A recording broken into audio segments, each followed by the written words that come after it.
6, 5, 4, 3. And now you're going to meet a very funny man. Welcome, Dave Allen. Your host for the evening, Mr. Dave Allen. The other fellow going across the road, and every time he puts his foot in, he goes, cars, cars. And the fellow goes up and he says, there's a zebra crossing up there. He says, well, I hope he's having better luck than me. Watson, the poison from this dart is not sucked from your posterior. Within the next 15 seconds, you shall die. So what's going to happen? You're going to die. For the show, probably outwardly, I'm very calm, very quiet, but inside, it's like a train terminal, rush hour. There's things are all zinging and zanging, and my words and what I'm going to talk about.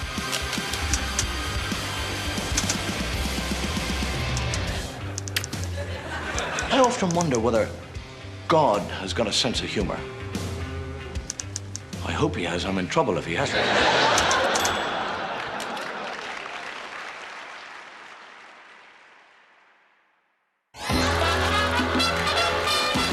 When you hear the name Dave Allen, what do you think of, first of all? Finger? Alcohol? Smoking? Very good looking. Very Irish looking. Sitting on a stool, telling stories. Glass in his hand, making people laugh. Yeah. Priests, they want to get married. I feel that if a priest meets another priest and they like one another, sure. For me, Dave Allen was constantly full of mischief and outrage. You look at the controversy that he sparked. I'm an atheist, thank God. I think that's how important he is as a comedian, as a comic. He had a genuinely serious side and thought he could say something important. My mum likes you. I meet people now that if they find out I'm Dave Allen's son, they kind of grab me and they go, you don't understand. Your dad made such a massive impact on my parents' life. You know, we loved him. As you know, the name is Dave Allen. I'd also like to tell you I come from a little country in the world called Ireland. And like most Irishmen, I live in England. And in Ireland, we have a very old saying in which we say, when you can see the mountains, it's going to rain, and when you can't see the mountains, it's raining. Davey's grandmother was a journalist, poet, and her sister, his great aunt, was the poet Catherine Tynan. I was born in the country. We lived in a kind of big, kind of rambly house about 5-6 miles outside Dublin. I know he and his brothers, like to get up to mischief, playing and getting into trouble and getting grubby. I was 5 years of age when I started to smoke. My brothers, they smoked, so I smoked because I wanted to be like them. The parents would spend all the time going, come on, come in, come on, whoa, whoa, whoa, whoa, come in. And we'd all, like a pack of dogs, in we come. And we'd all sit there and then we'd say, what do we do? Well, let's go out again.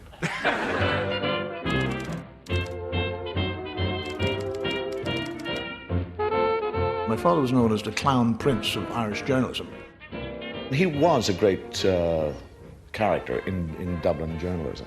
People say to me, oh, your dad was a wonderful man. School was a huge influence for Davey. He found the schools he went to very authoritarian. Of course, there was, huge emphasis on Catholicism. It's extraordinary, I mean, when you're told that you're 7 years of age and you've got to go confess. I mean, and you get into this little dark box and confess. I used to make them up. I used to be in there. Kids were evil, weren't they? They had terrible, impure thoughts, and they had to be moulded into what the church wanted them to be, what teachers thought they should be. They hit me, they pulled my hair, they punched me, they demeaned me. And, I mean, now I kind of think about it, and I'm quite angry because none of them were qualified teachers, none of them. Luckily enough, he was bright enough to question it, and he continued to question it, and he always questioned it. I was educated by the Carmelite nuns, the Gestapo in drag.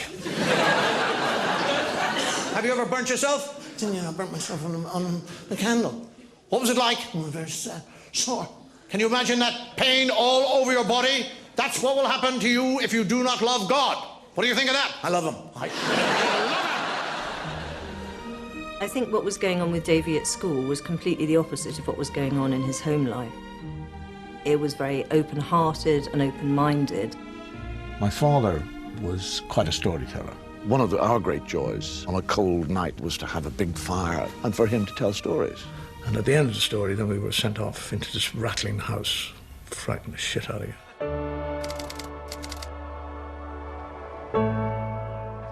I have extraordinary dreams, too, about my father, where I find him. And he is now younger than I. I mean, because I'm past him now. And I always ask him why he went away. Why did he go away? And he has some sort of reason that he had to go. He couldn't tell anybody, but he had to go. Losing Cully, I mean, couldn't have been more momentous. The effect for the family was huge. Their life became very insecure, financially and in every other way. When Davy was about 16, the family came to England. I think as he grew up, it was almost taken for granted that he'd follow in his father's footsteps and be a journalist.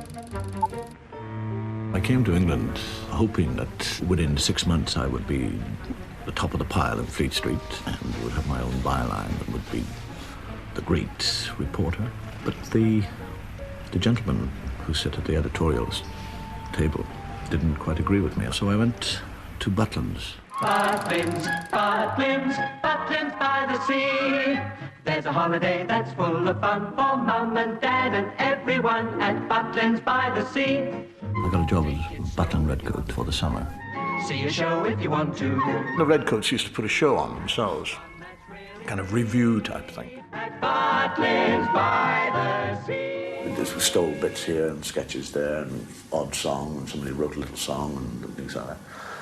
And I was in it. I was in some of the sketches. And one night I ran on stage to get into the sketch, and I caught my arm in the tab or the curtain pull, the rope on the side which pulls the rope, without knowing it. And I ran straight on stage, and this thing came to an end and just threw me right up in the air. I mean, I did a total flip and landed on my face. And the audience laughed for 2 minutes solid. And everybody on stage laughed for 2 minutes, and every backstage laughed for 2 minutes. And I didn't feel any pain because of the laughter. But once the laughter was over, I felt enormous pain. And people are saying to me, you've got to keep that in. And week after week, I would try and do it, and it never worked. Then they gave me a kind of 5 or 6 minute spot on the Redcoat show, and that was really where it developed. I suppose there was a kind of dormant fool line in me. And then when the summer season came to an end, I decided that I would go to working men's clubs, which they have in England, and try and earn a living at it. And I starved for about 2 years, but I was learning.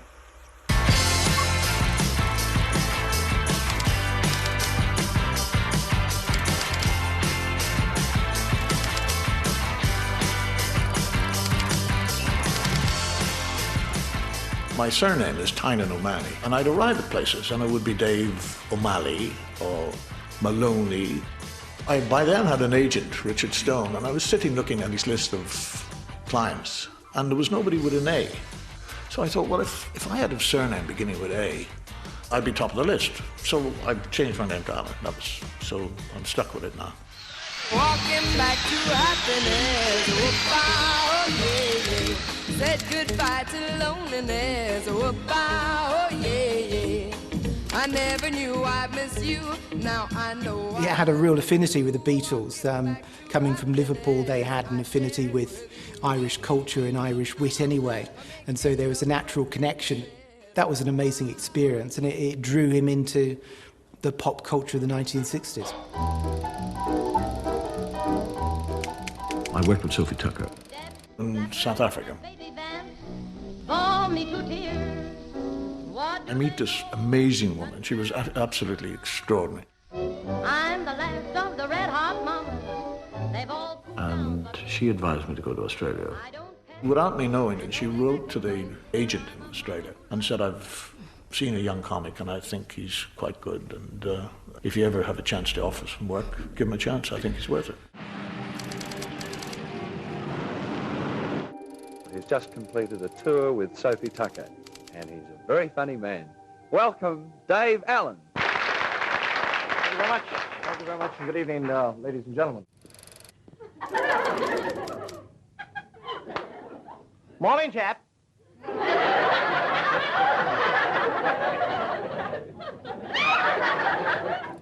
Some of us are going to lose limbs, some of us are going to lose life, but I am not afraid. One of the soldiers stepped out and he says, "Why is that, sir?" He said, "I'm not going."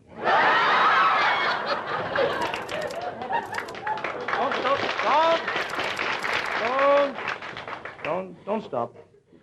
And the company, or a television company, offered me a pilot show for a chat show. Ladies and gentlemen, how about a great big warm welcome, please, from Miss Rose Takali. And they wanted to do a kind of Tonight type show, like a Jack Paar American type chat show. They gave me a pilot, and it took off. Is there any story behind the missing finger? Oh, yes. Well, there's a little... Shouldn't put your fingers where they oughtn't to be. With an open end, so it meant that if it was going well at 90 minutes, you didn't chop into it. You finished maybe 10, 15 minutes longer. But it was great because it was live, and you had to learn quickly. He was an iconoclast, and he was an individual, and he had his own view of the world. The Australians are iconoclastic. They don't take rules from anybody very much. And so Dave, of course, of all things, they loved him. Where were you born? In Ireland. Whereabouts in Ireland? A little place called Dublin. What colour pyjamas do you wear? None. oh, I don't know.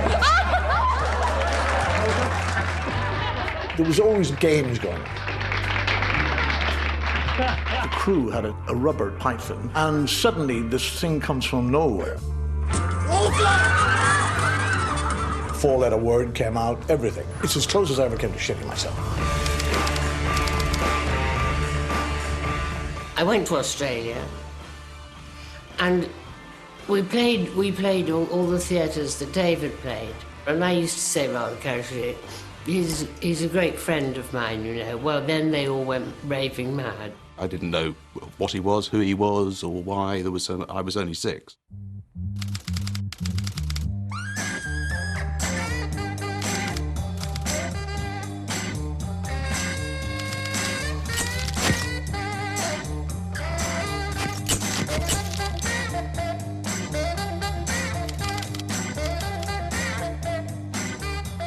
My first memory of him was seeing both my mother, who I adored, and David embracing and seeing my mother happy for the first time in a couple of years.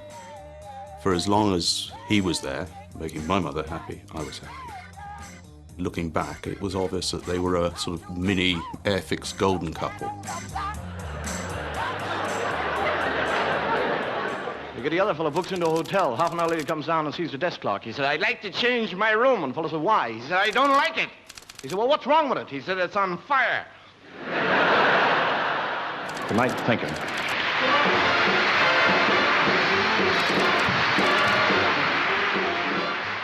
The BBC offered me a series with Val Doonigan as a resident comedian, which was exactly what I needed. And I remember as a kid watching him on the Val Doonigan show. He had about 5 minutes a week, and he made an instant impact. People were talking about him because he wasn't like anything else. If it wasn't for the fact that you wear different clothes and you're obviously about 10 years older, I would have sworn you were Dave Allen. Now, you're not related to him in any way, are you? No, not at all.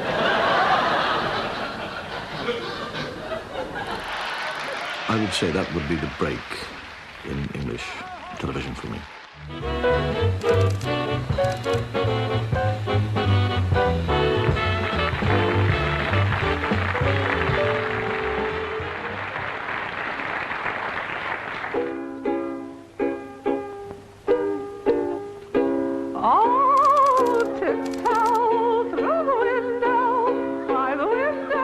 Mr. Henry Cooper.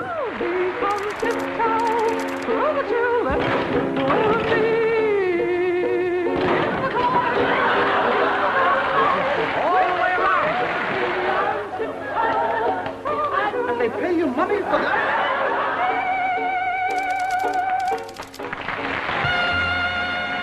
They say that the only way to get out of a car underwater is to allow the pressure in the inside of the car to be exactly the same as the outside, isn't that right? That's absolutely true, yes.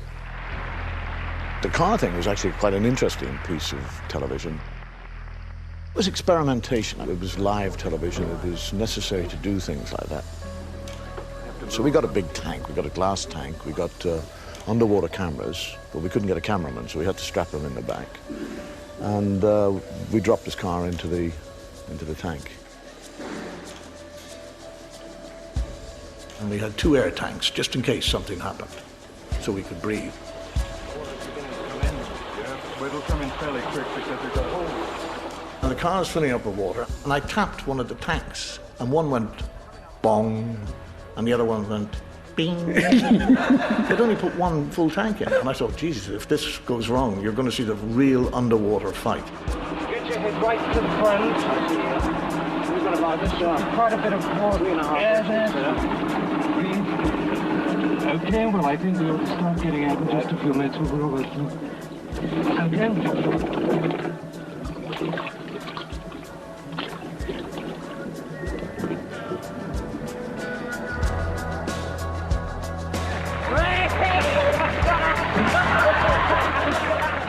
I got quite a lot of letters, and I still keep in touch with somebody in Glasgow.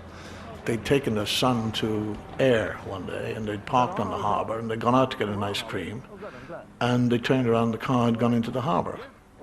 And there were people diving in left, right, and centre, and suddenly the kid popped up. They said, you know, how did you manage to do that? And he said, I'd seen Dave Allen do it. Well, there we are, ladies and gentlemen. That does complete the show. I hope you have learned something tonight. I don't mean that you're all going to go driving off and go into a river.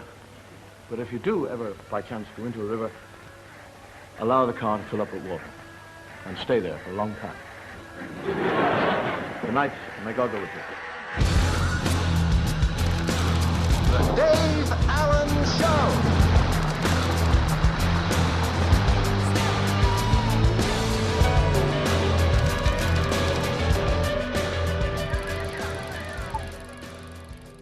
There was Morecambe and Wise, there was the 2 Ronnies.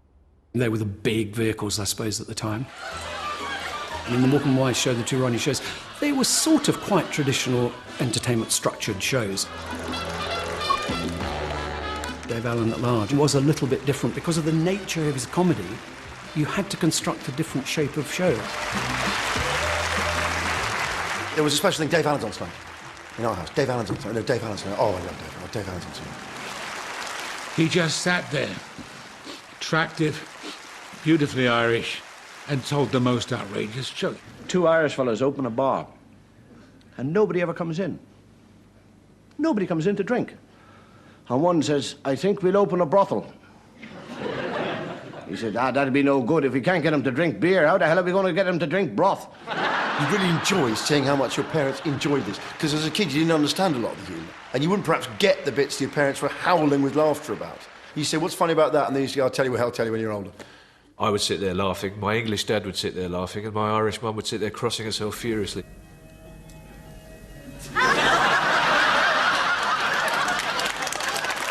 Start with the gentle, slow one at the start, but by the end it was like you could power small farms with the energy created by my mum crossing herself.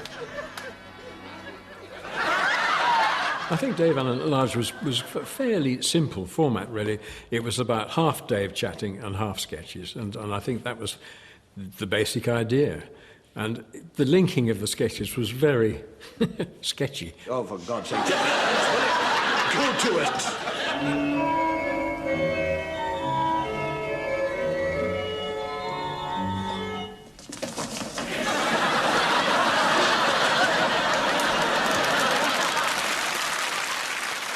I think when you were a kid, you used to enjoy the stupidness of his sketches and bits of comedy, the slapstickness.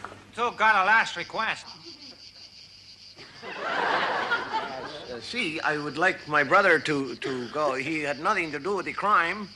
Oh, I believe you. He may go then. Seemed to have this obsession with Mexican firing squads for some reason. The fire!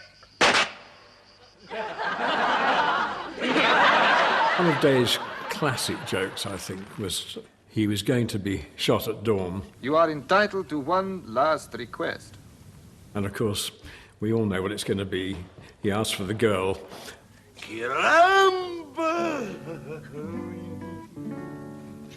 The rest of the soldiers are smoking a cigarette, eating. Then you get dusk, you get nightfall, and Suddenly then you get, early in the morning, sun rising, and they're all tired, they wake up. Of course, eventually the officer goes up, bangs on the bunker door. It's mañana! You're too late. He's dead. It was a very simple joke, and I wish I'd written it. A lot of gags, sketch gags, can come from observation. I did a sketch gag of a street cleaner sweeping out. And I was watching one. I was sitting again in a traffic jam watching this man sweeping the streets. And he came to the edge of the curb. And I really wanted him, in my own mind, physically, I wanted him to bend down and pick up the edge of the curb and sweep the dirt underneath. Most of his notes were written on the back of disused envelopes, dry cleaning bills and receipts. And you'd pick up a piece of paper and it would say hypnotised chickens or nuns farting next to lilies, and that would turn into some material typed up on PV's manual typewriter. Spies again. He had an enormous number of writers sending in material, and I was editing, and so we were filming quickies all over the place. 5, 4, 3, take 1. Really? Try again. One more then. What you inside.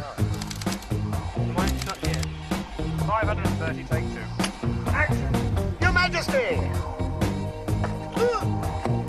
The original team that started was Ronnie Brodie, Michael Shovel-Martin, Ian Burford, and myself, and we were the 4. 327, take 2. What game do these knights play, Merlin? 'Tis said he who? I'm sorry. 'Tis said that he who draws... 'Tis said that he who draws the stork... I did nuns, I did Sleeping Beauty, I was always old ladies. One of the very first sketches I did, he was standing there, Natch, as a priest. The whole idea was that the flames of Satan came spewing out from the grave at a vast rate. Well, it didn't work on the first take, so some prop boy went off, came back, went whatever into the grave hole, and we all, okay, get ready, take 2.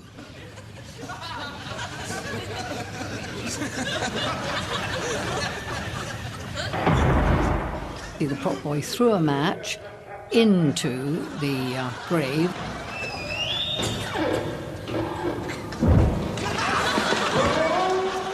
He'd filled it with petrol. All I can say is, I then saw a Mr. Allen with singed eyebrows, singed hair. Luckily, he kept his face. The gags had to have a flavour of realism. From a designer's point of view, that's what made it really interesting. You couldn't just cod up a church, because it didn't work with Dave. One day we built Stonehenge, and it was very nearly full size. I mean, it was absolutely enormous, and it was all made of polystyrene. Phase 3B, 1540.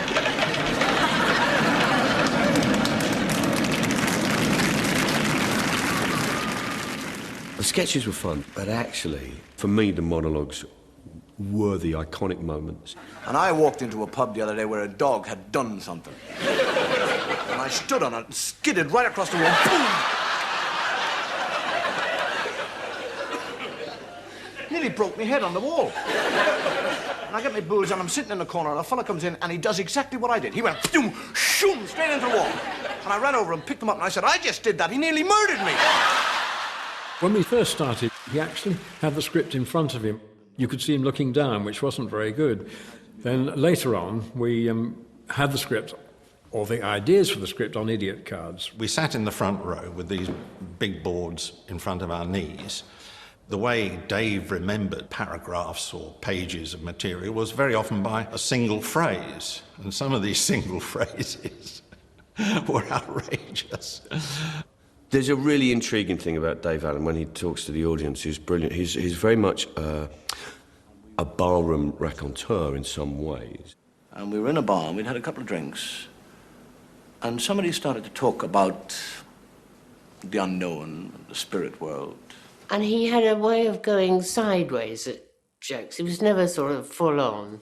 That I accepted a dare or a bet that I would stay the night in the cottage beside the graveyard. He sat down, he was relaxed, he'd have his arm on this little table, he'd pause and have a whiskey, blow on his fag, and he'd just talk down the lens at you. And I felt something on my chest begin to move.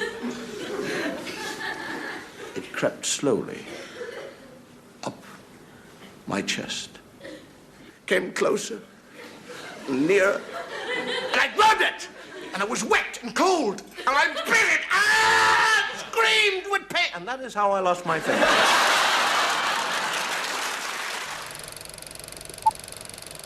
And now, for all the people who had nothing to complain about in last week's show, get your pens out because it's complaint time.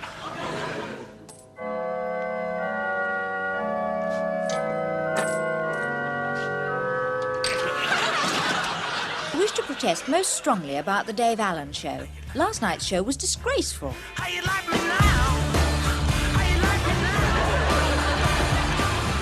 The sight of Dave Allen getting cheap laughs to his mixture of smut and profanity is, to say the least, nauseating. No, I think they got it wrong, actually. The church are dangerous and the politicians are dangerous. He was just showing you how ridiculous they were.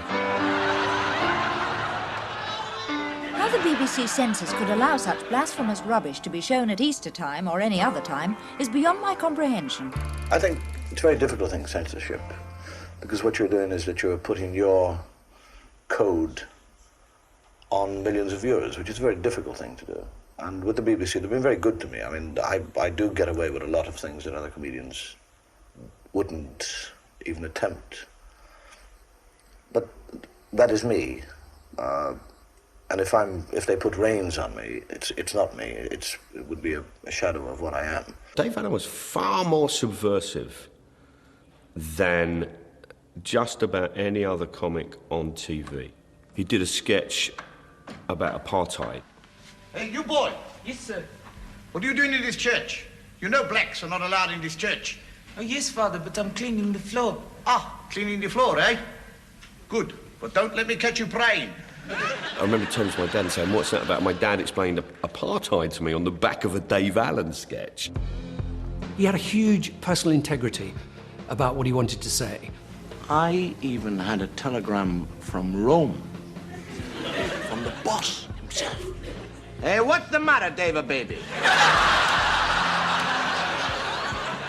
I can understand why he was considered dangerous by the Catholic Church and why he wasn't popular in Ireland because of it. Ireland in the 60s and 70s was a very deeply conservative country. In any rural Irish village, the priest is pretty much the most important person in there. The usual, Father. God. The sketches, they were just silly, but they undermined the authority of priests.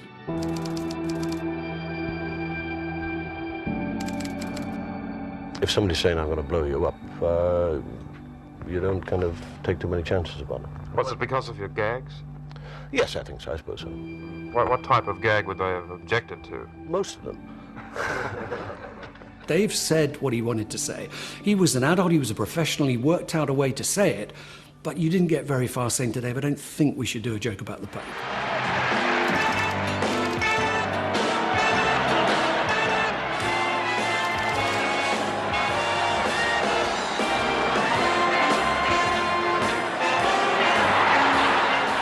The concept at that time of the Pope in anything less than 15 layers of linen stuff and a gold thing over the top and that's how you saw the Pope. And suddenly you could see his naked leg.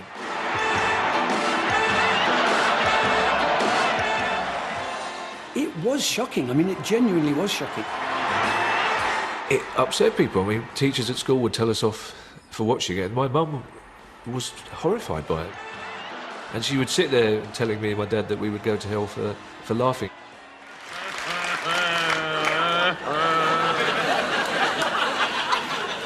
How do you become Jewish quickly?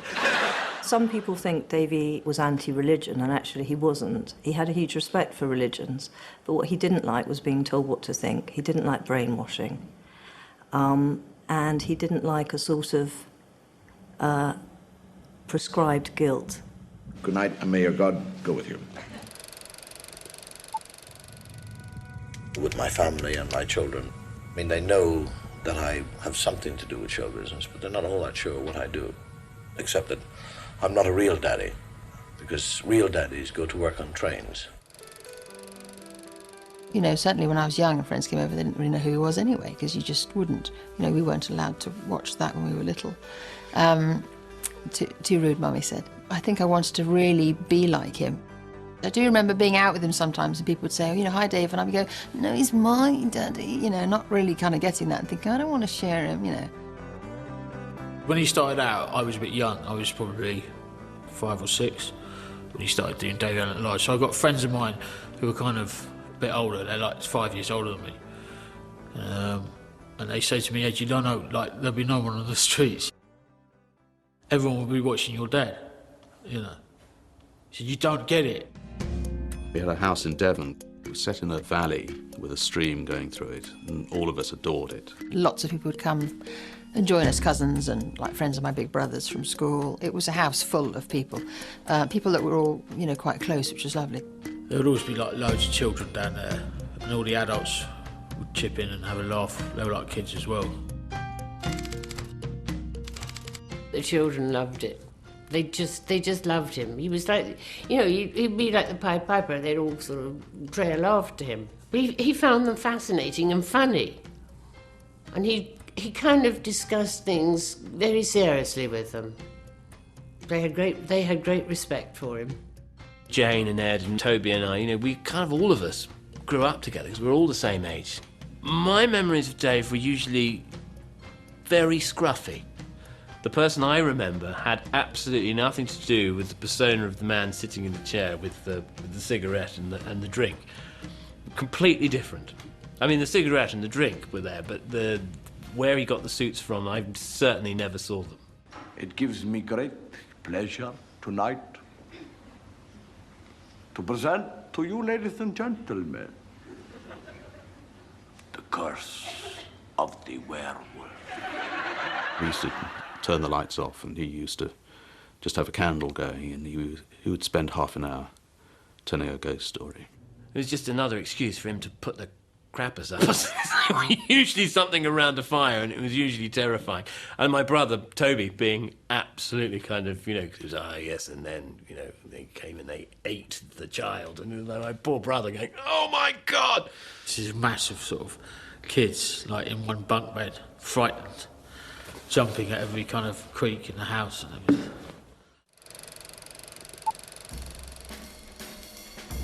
All through the time he was known as a comedian performing on BBC, he made these documentary shows. Without a doubt, in my mind, the most enchanting place that I have ever been. They came seeking the great American dream, equality, tolerance, religious freedom, money. How are you? Nice to meet you. My name is Dave Allen. Oh. I think people are marvellous. I would probably draw the line with politicians. I don't consider them as people. But in general, I mean, I'm very fond of people. Ain't no use to be fighting against each other. I mean, right here in Wintersburg, we can all live together. Eccentricity is in the air we breathe. It's part of the English tradition, and it's been that way for so long, we've created a special sanctuary for eccentrics. Dave had spoken to Lou Grade of fond memory about doing what he called a more serious programme. It all began with a 1-hour documentary in search of the great English eccentric. For 10 years, it was the highest rated documentary on British television. I've had a bit of a job finding you. I didn't realize you lived in a little house like this. Yes, try to live here. How long have you been living in here? Well, I should imagine 25 years. No, it's not a very big bed. I mean, how do you lie down there? Oh, I can't really lay down. I put an extension for the feet, as you see. Can I see that? Yes, yes. And you put your feet in there, do you? Yes. The first rule we made was that we weren't going to put mad people on television. Now, that immediately created the world's most difficult defining line. Now bring your mouse to Snowy. Oh, bring your mouse to Snowy. What we learnt eccentricity was passion. That's nice, isn't it? And to live your life as you saw it with complete commitment and complete attention to detail, but not giving a hell as to what other people thought. Snowy, tell me, how do you live? I live off my land, yes. I've got 2 pieces of allotment, you see. I grow potatoes and also greens, most of them January King, which are very nice, and Brussels and carrots, whichever the case. So I live off my land, you see. That's all you eat? That's all I eat. I eat like the rabbits, you see, vegetables, you see, and I don't drink nothing no stronger than water. He loved eccentricity. He wasn't eccentric himself, really. And he loved slightly mad people, and he loved stories. If somebody could tell him a story, or somebody could show him something crazy, you know, if a man could suck a halfpenny up his nose, Dave would be there watching him. That was Dave. That's handed over to me now. Yeah. Is there any kind of word said or anything? No, Dave never, ever giggled. I mean, he really just thought, you know, how happy all these people were. He was capable of suspending judgment entirely. In fact, even that's not quite the right phrase, because he wasn't suspending it. It was as if he had no judgmental thing. This block here is white, Spanish, Negro, and everybody's together. But you got up the next block and you got just Jews. You don't see nobody else up there, just Jewish people. They own practically everything around here, and they got us as workers, and they don't want to pay us nothing, you know? In America, there was an entirely different breed of people that we found. Half of them were showmen, which is a characteristic I'm sure is built into a lot of Americans. The other half were demonstrating something. We're out to show that Jewish rights are no less than those of other people, and that the Jew is not the easy mark that certain people think he is. We're tired of having to be the victims. What you're actually teaching here is a kind of form of militancy.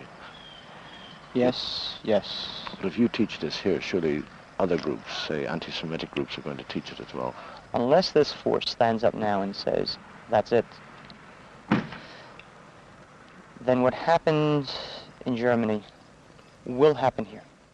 I think the heartbeat of Dave Anna was really curiosity, that he always asked the question why. It was just going out and finding people and spending time with them and talking to them and showing them as they were.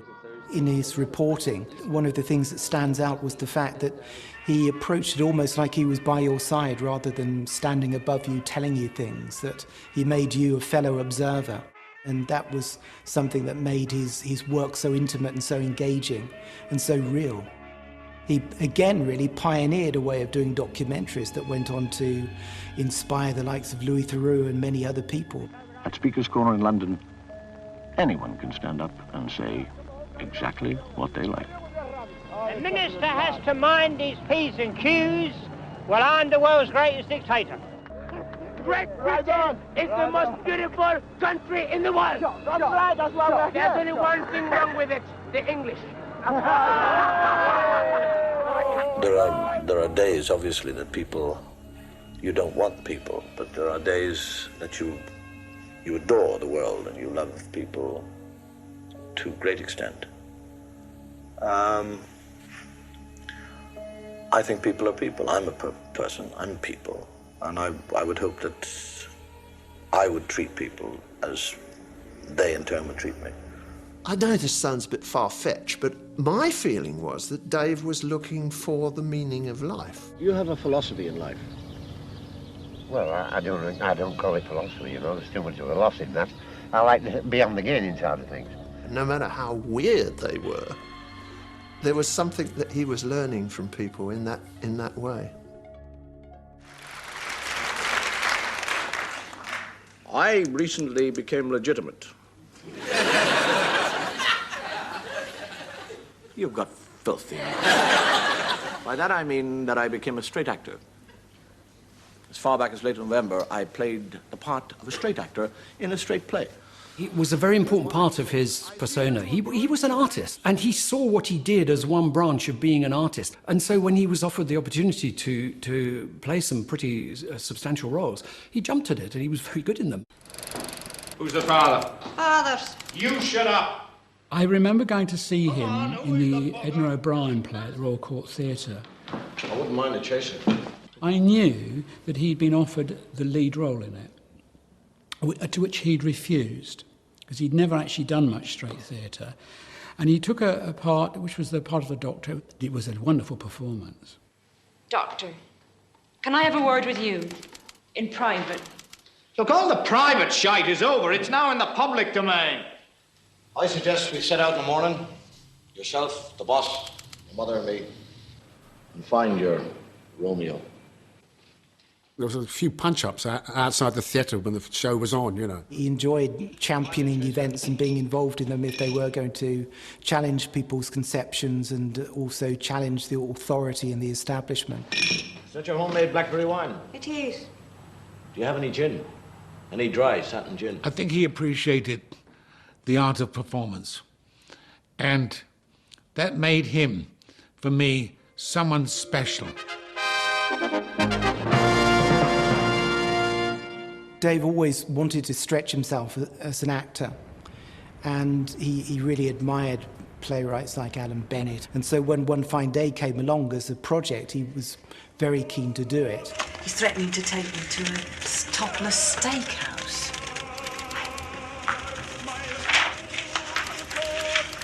Cheer up. I always got the impression he was quite choosy. And, it was quite, good for us that he picked us up, that he agreed to do it. How's your good lady? How's the carpentry? She put up any more shelves? No, I think we're well catered for her in the shelf department. Huh. She's a remarkable woman. She's in Colchester for a few days, looking after her father. Colchester, really? I went to the Chinese mill there. It was comic, so you wanted someone with a sense of humour, and you wanted someone who was thoughtful, where there was more going on behind his eyes, inside his brain. So you were playing somebody who was thinking a lot. Well, Dave never stopped thinking. If you're a stand-up comic, I guess that's what you do. It was untypical of Alan's writing. Normally, Alan wrote about these northern comic characters like Thora Hurt and Patricia Routledge, and this was a much more sort of impressionistic piece. He could hold the camera. If you'd start a shot, he could keep it interesting. That's what movie stars have. You start watching them and then you follow them, and there's no need to cut the camera because they're inherently interesting. You just believed in him. He was in front of you, you believed in him. That was all you needed, really.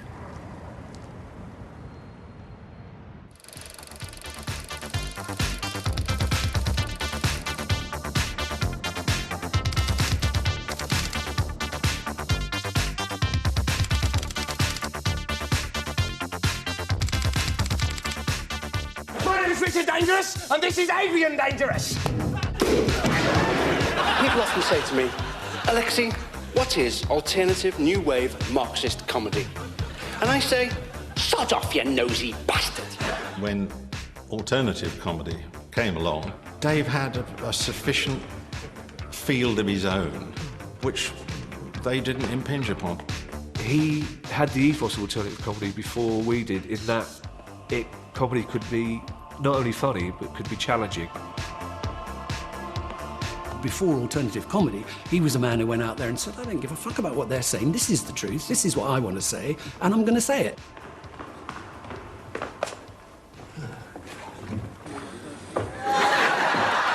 He did the Strand theatre shows, and on the first night, it was like who's who of all the young comedians. They all turned up to see Dave. I know comics who would say that man inspired me to get up on stage. He was inspiring people like us to get up and to do it.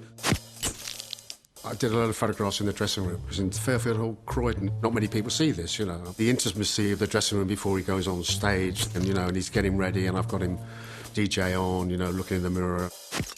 He's very quiet and, not much talking. And just before he goes on stage, he was standing in the doorway of his dressing room. Took a couple of shots and he's standing there with a glass of champagne, just looking away from the camera. Very, just the moment before he has a sip and then walks on. You're offering yourself up, in a way. You're not actually placing your head down on the plate, but you're saying, this is it, this is me, we're going to be here for the next 2.5 hours. All of us. We're either going to have a good time or we're going to have a rotten time. When Dave confronted a real live audience, You could see the change that came over him. He sort of flowed out to the audience, and, you know, he was a master of the situation. He commanded that hall, which was sometimes quite a big theatre, immediately. And you could feel the audience, a sort of wave of love coming back. There's a funny thing that goes on with that audience, and that audience wants Dave to like them. I get tremendous pleasure from watching people physically bend forward and laugh, and people wiping their eyes. I'm bubbling inside. I mean, there's the other side of it. There's a performer outside of me. That's not. But inside, I'm looking at somebody and I think, isn't that marvelous? Look at her. Her mascara is running all over the place.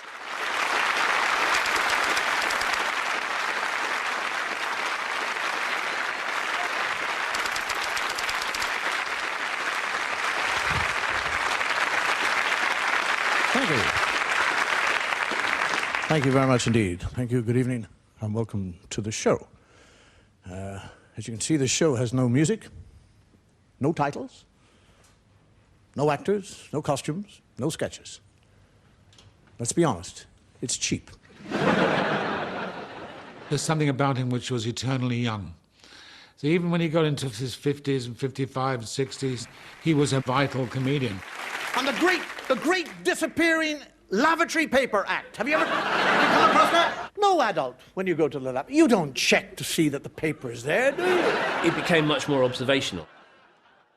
Maybe because he'd said all he had to say about the church. You know, there is only so much hypocrisy you can expose. The first time I saw him, I was quite a bit older, you know, I was late teens. My daughter Jane, I would take her to school in the morning. And not only would I take her to school in the morning, but I'd take all her friends to school in the morning as well. He was talking about Jane, about being at school and talking all the time and being in the back of the car and verbal diarrhea pouring in torrents out of all that. I'm finding that hilarious because I know that person and it's absolutely true. Drop him off. Goodbye, Belinda. Bye, Jane. Bye, Alexander. Bye, Melissa. Bye, Jim. Jane would go into the house. I'd park the car. I go into the house. She's on the phone. Who are you talking to? Belinda. Belinda lives next door. You got a lot of laughs out of me. A lot of laughs, you know. Edward's friends are always ringing. I pick up the phone. I mean, he used to do this impression of me opening a fridge. I remember I went to watch the show with a great friend of mine who used to spend a lot of time around the house, and he was completely pissing himself. You know, I was sitting there going, "That's not me," and he was going, "It's you, man. I promise you, that's you." What? My son's name is Edward. Maybe they call him Ed. I don't know. Maybe. Maybe he's saying, is Ed in? You can't kind of ignore that kind of teenage behaviour. I mean, it's a great sort of source of humour, and also lots of people in the audience really got it as well. Did you say, is Ed in?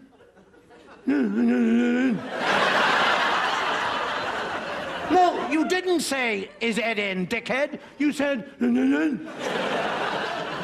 he's not. You wait to the clock. You go to work to the clock. You clock in to the clock. You clock out to the clock. You come home to the clock. You eat to the clock. You drink to the clock. You go to bed to the clock. You get up to the clock. You go back to work to the clock. You do that for 40 years of your life. You retire. What they fucking give you? A clock.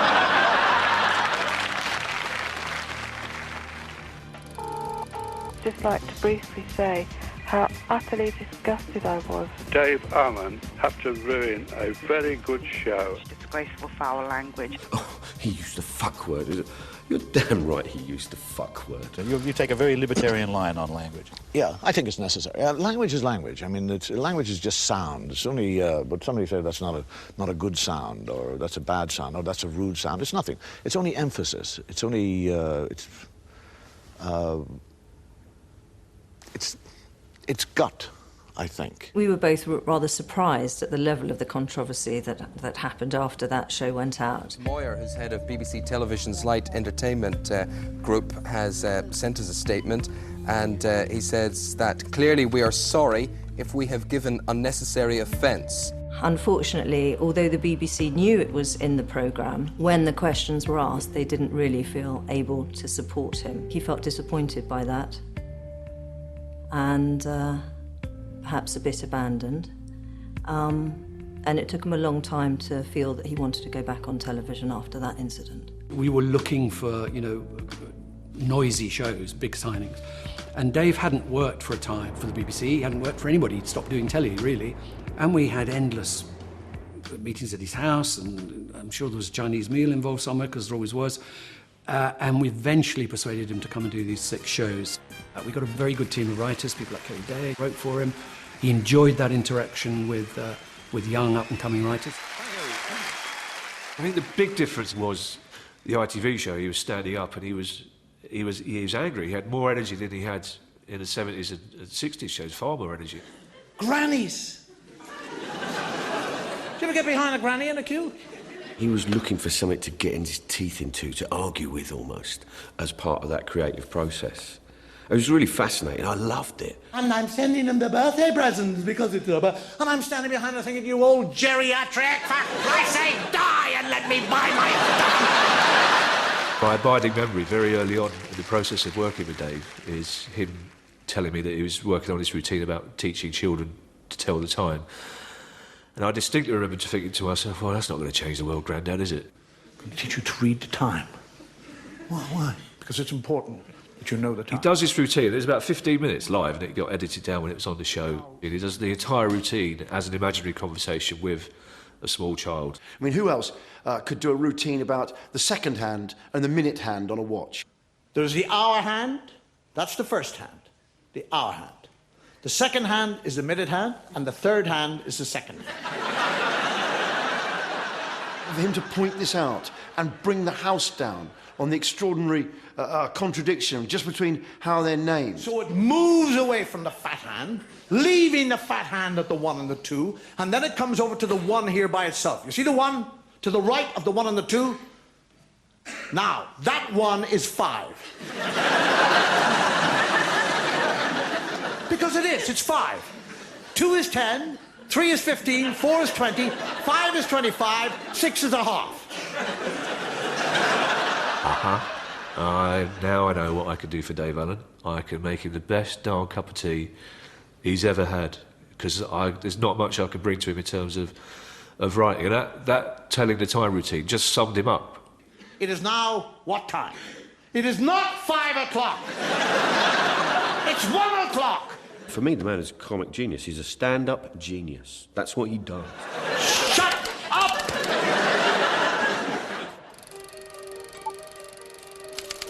He really enjoyed working and put himself absolutely into it with great heart. But he loved being at home and domestic life and family life too. Well, Davey and I got together in 1986. Some might have said it was an unexpected coupling. He was much older than me, although the age gap never mattered, certainly not to me. He was extraordinary and extremely easy to love. Davey was a very private person, and his work was his work, and that was very separate from family life and our life together. We never courted publicity, and it was important for him to protect us from that.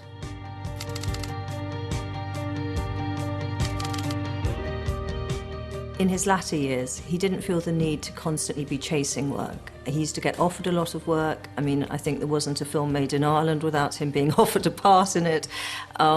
He got offered a lot of television, and most of which he turned down. For the people who will be watching the show when it is a repeat, good evening, welcome to the show. It is a repeat. He hated repeats. I think it was a clause in his contract that they could show one series repeat. Okay, and that was it. Everything is repeated now, apart from Dave Allen stuff. I've got a videotape of Dave. I've got a videotape of him. It's nuts. He's my comedic idol. And I've got a bloody videotape.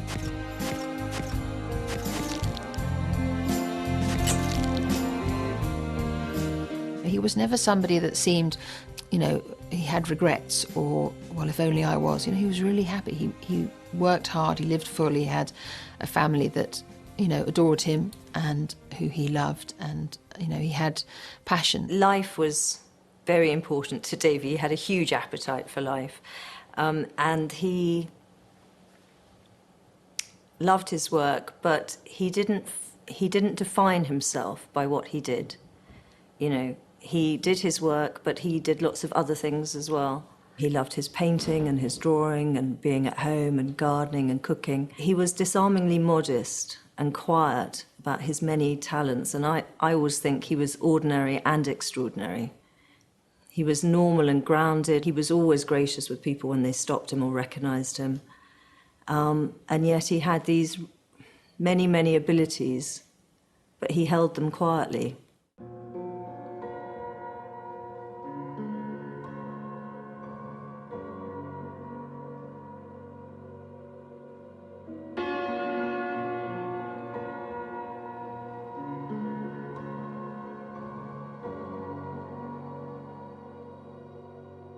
When I think of Davy, I mean, I really do just think of love.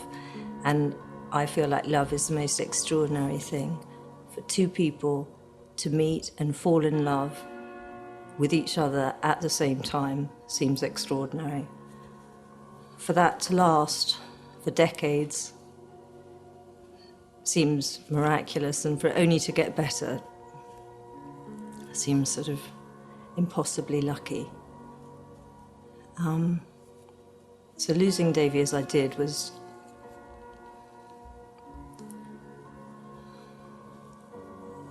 hard beyond description.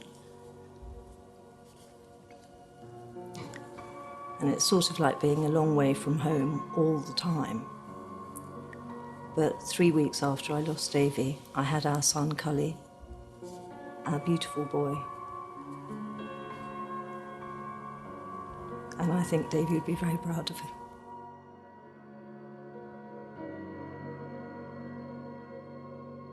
Death is inevitable.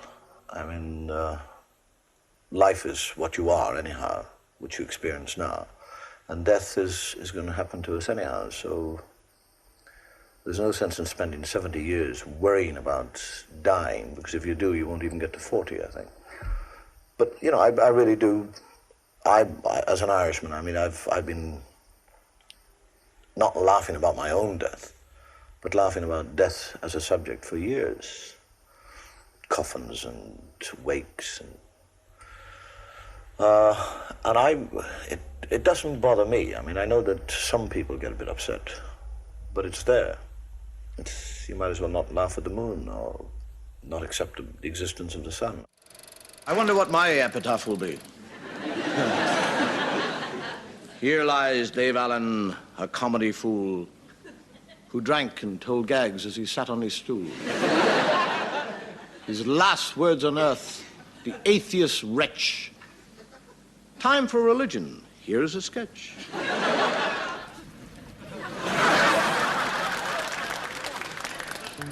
There's the church. The big question everybody asks me about Dave Allen is always, how did he lose the finger? I've got time to ask you one more thing, and that's about your famous, the missing joint on your finger. I've asked him that question so many times, and he's given me about 5 different stories, none of which I believe to be true. I was about nine years of age. What did he tell you? Oh, all sorts of things, starting from nose-picking accident. I was sitting there and I had something in my back tooth. He picked his nose and lost it. I don't know how you do that. And I was actually trying to pick it out with my finger. I was trying to get this little bit of meat. Working up to knife fight in a Paris brothel. And my brother, John, came in behind me, and he just saw me there. He lost it in a bet with a priest in a pub. Wrestling or something like that. And he just came behind me and went, grabbed me like that.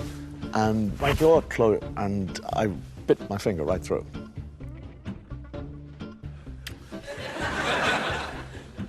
The final gag. He's never. Everyone always asks me that, and they don't believe me when I say I don't know. But to this day, I have no idea. And I think that's fantastic. Thank you, good night, and may your God go with you.